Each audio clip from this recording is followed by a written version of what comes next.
Hey, what's up, everyone? I'm Will. I run To Live a Lie. I posted in the To Live a Lie group on Facebook to ask me anything.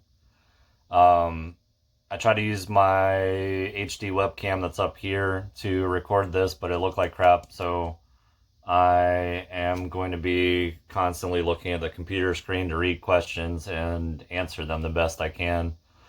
I sang a little earlier, so my voice is a little haywire, but let's jump in.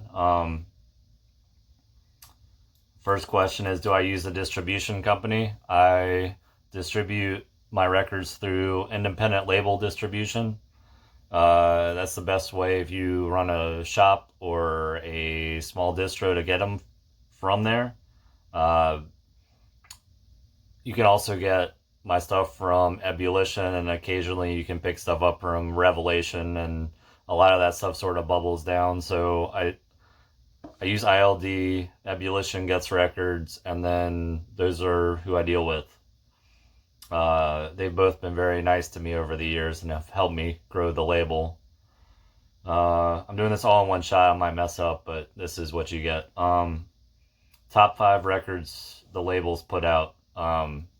It's hard for me to choose. There's a lot. I mean, I'm looking through the label website. I'm up to almost 180 records. So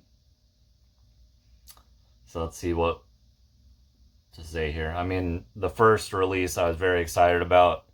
I did a split with Godstomper and Magruder Grind. Um, the Rhino Charge record after that is the first sort of going out on a branch and releasing a record all on my own. First record, I had some help. Um, Top five. Without looking at the list, I guess I should give you some highlights. The Terminal Youth LP I was very excited about. That was a early on release. There was supposed to be special color vinyl of that, but the pressing plant messed up. There's supposed to be silver color vinyl, which I was really excited to see, but you get black. The Death Rats, the first Death Rats record was great. So that's two. I really like the Last Words LP. I'll sort of clump it with the Abuse record. Connor was in both bands. They came out around the same time. Two really good bands, but I think the Last Words record hit a little harder, even though Abuse is West Coast Power Violence Worship. Let's see what else we got here. I love Sidetracked Uniform. The first two songs sort of,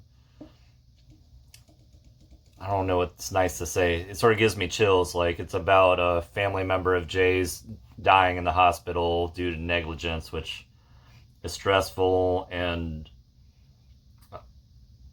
I mean, I don't want people to have to write songs about stressful, angry situations, but I feel like for as bad, I appreciate him pouring his emotions out there.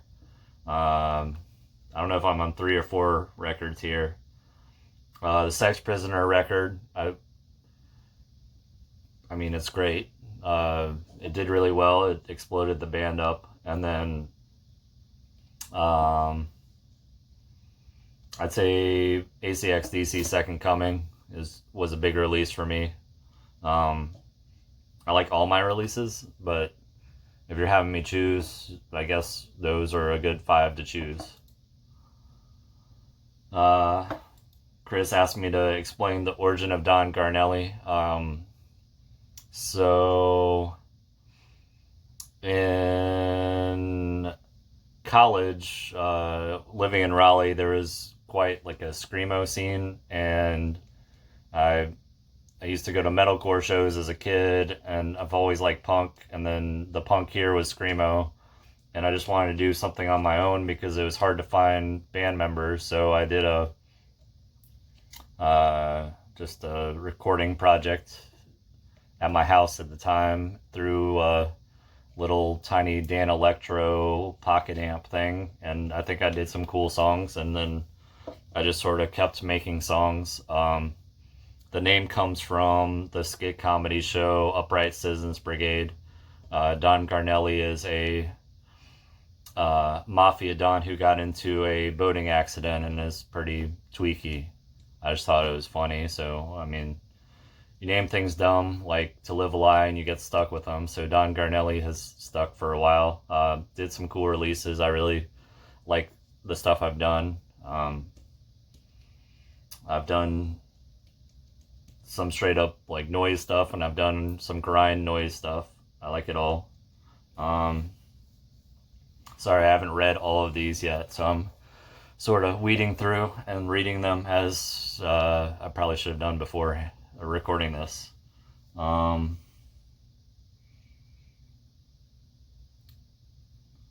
Okay, someone's asking what the best approach to bring music with someone's band to the label.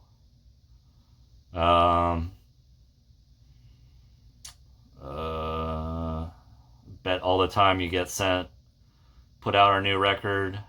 Should you not do that? A professional laid out email, sending physical tapes. This is Sean asking this.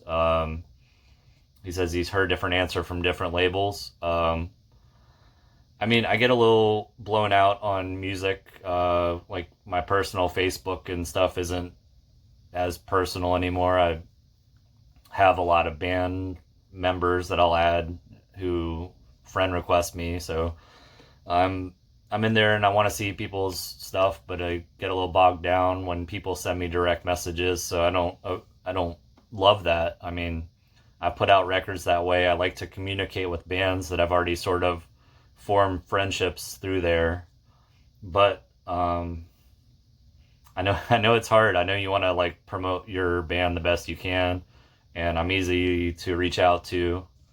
But I'd say just like a nice email, being very direct is helpful. Like, hey, here's 6 songs. I really suggest you listen to song 3.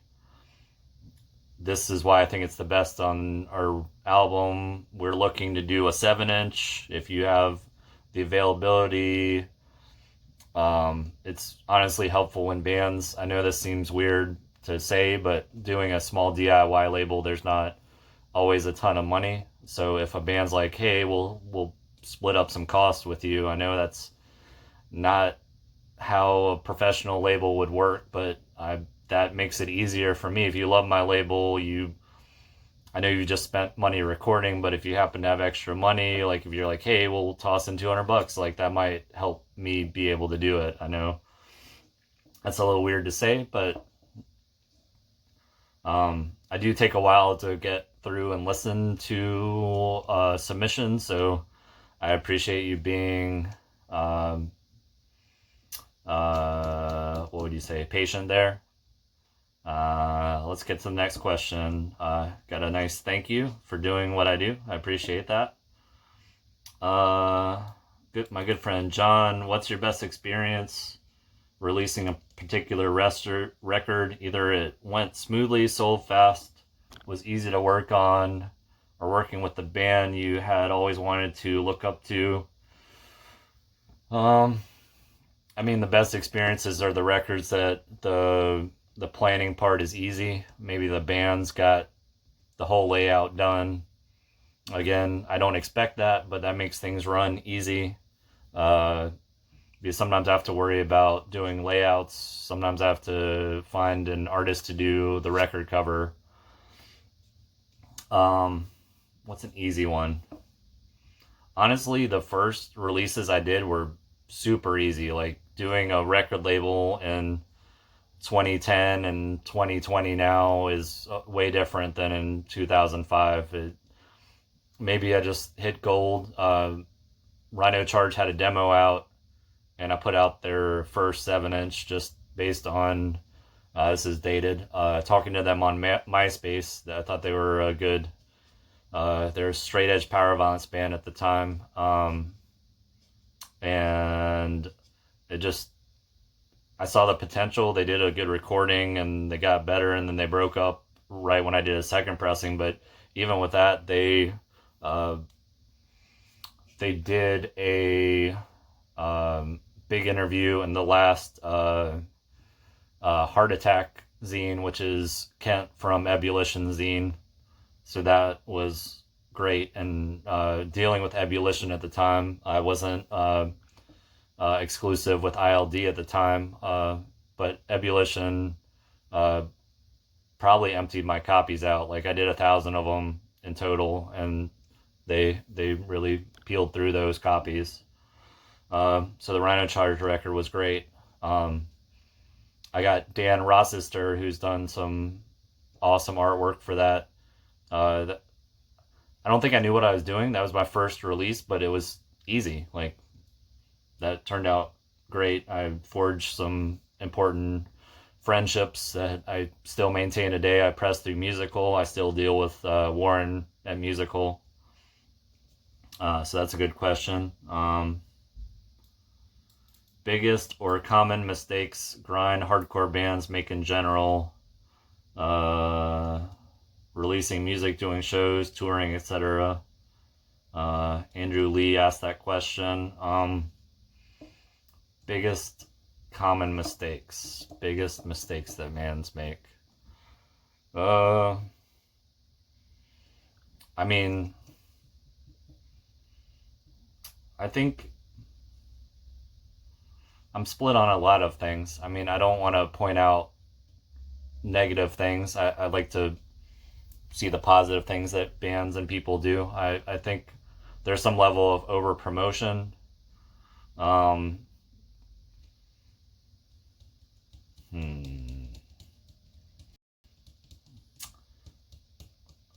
Common mistakes. I don't know.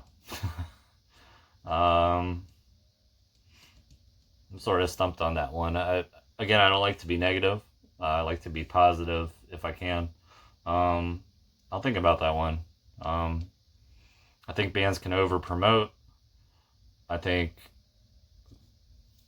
bands can sort of not develop their own style.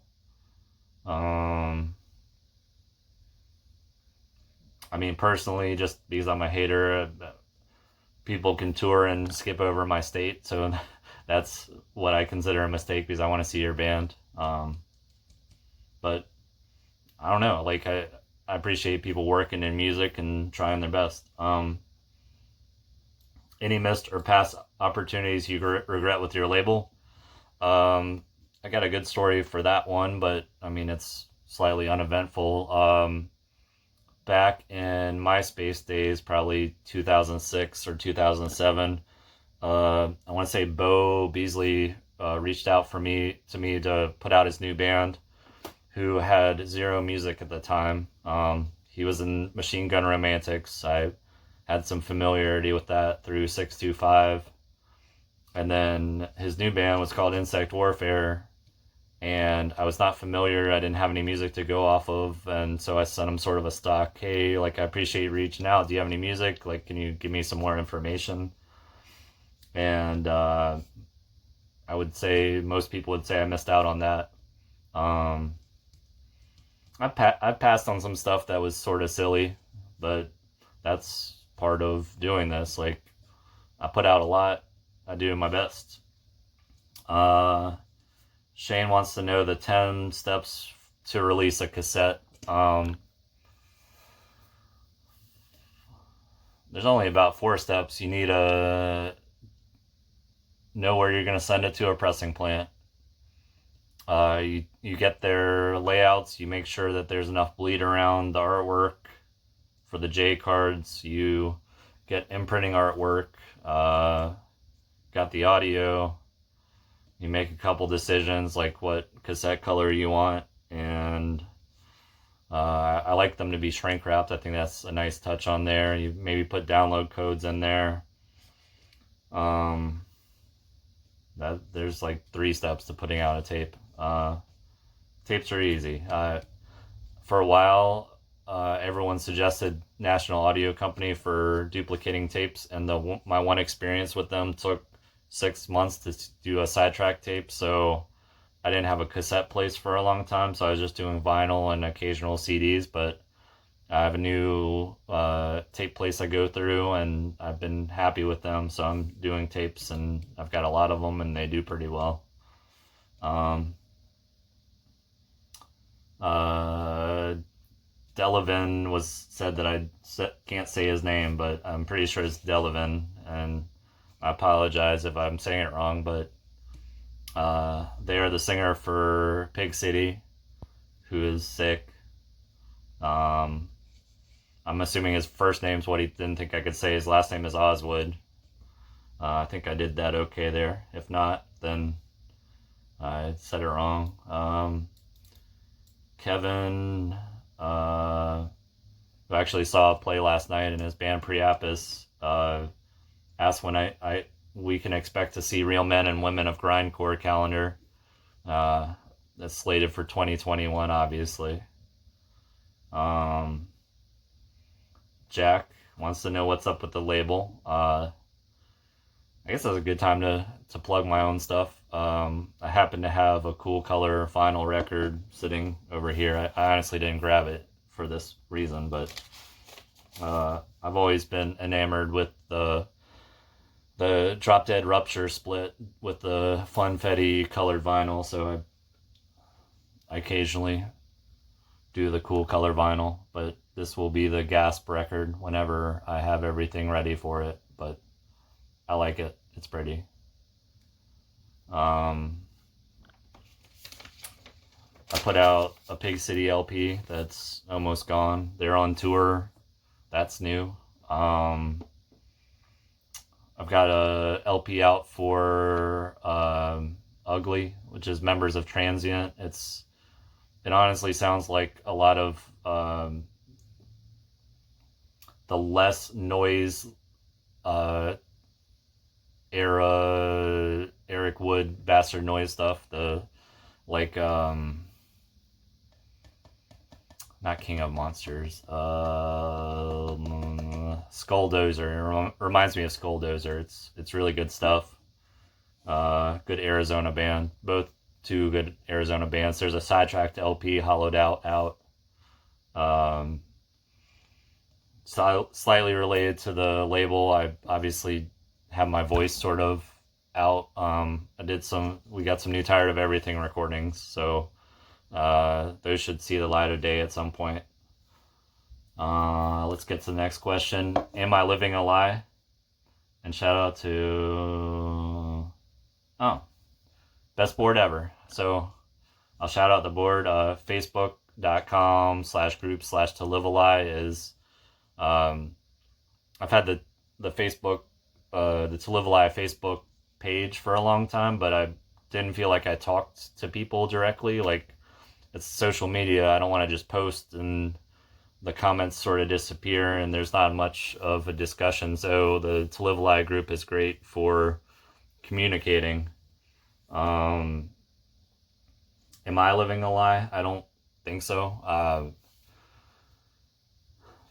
always feel like, so I'm an IT guy by day and a punk most of the rest of the time. And for a long time, I feel like parts of my life were sort of fragmented. But I mean, I'm getting towards being 40, and I feel like I'm one person with a professional life, and I don't know.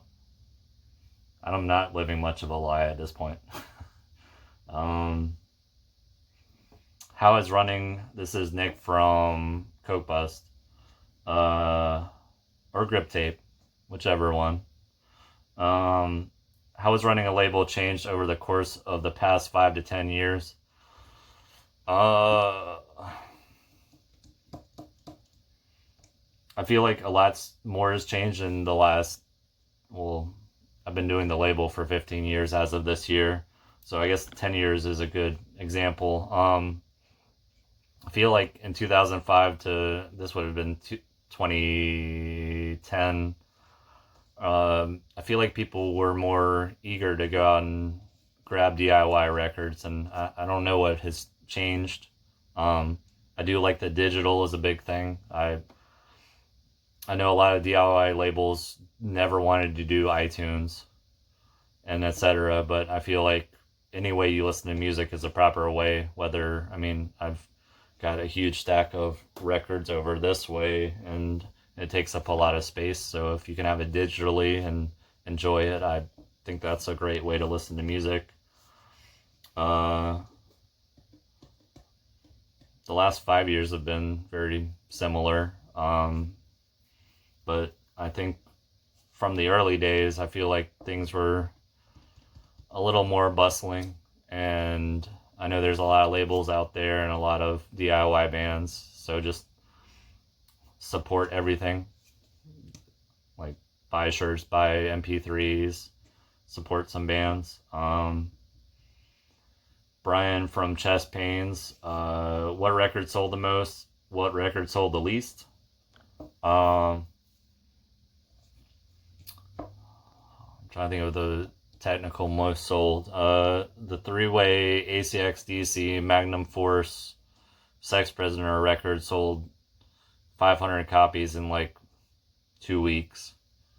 And then I think I pressed 500 more and then pressed 500 more, which, I mean, that's not crazy impressive. Like, I just run a small operation here.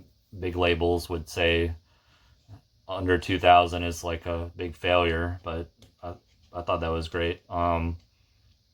Both ACXDC and Sex Prisoner stuff does well. They're bands that have worked hard, and it pays off. Sold the least. I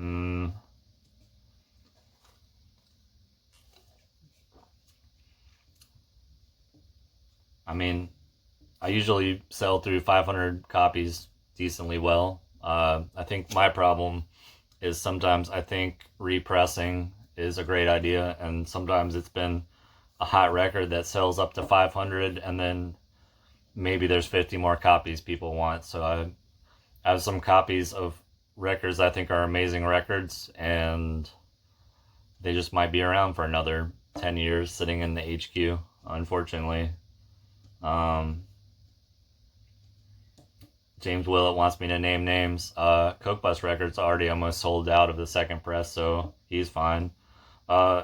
He played on the Magnum Force EP, which was a strange release for me. So I put it out. It sold maybe 20 right off the bat, like sort of a slow starter. And then about a year later, people sort of woke up to that band, and I sold them constantly from a year later to maybe 4 months after that, and sold out of that record, which I thought they were have a comparable sound to like Magruder Grind, so I thought it was weird that it took people some time to wake up to it.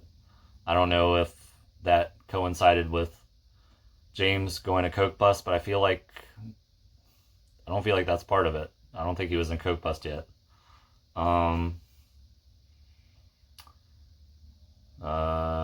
Jeremy didn't realize I was doing this as a video and not as a typed response, so he said that I should delete this AMA, but you just had to wait and you get a video, which is better than some typing, right? And then the last comment is a friend who does a live stream on his personal page where it helps him out with his depression to talk about stuff, and was asking if he could review stuff on my label, and of course. And it's awesome that music helps him through some of his tough times, so I appreciate that. We all got to look out for each other, so angry music sometimes will put a smile on your face, as weird as that sounds, but yeah. So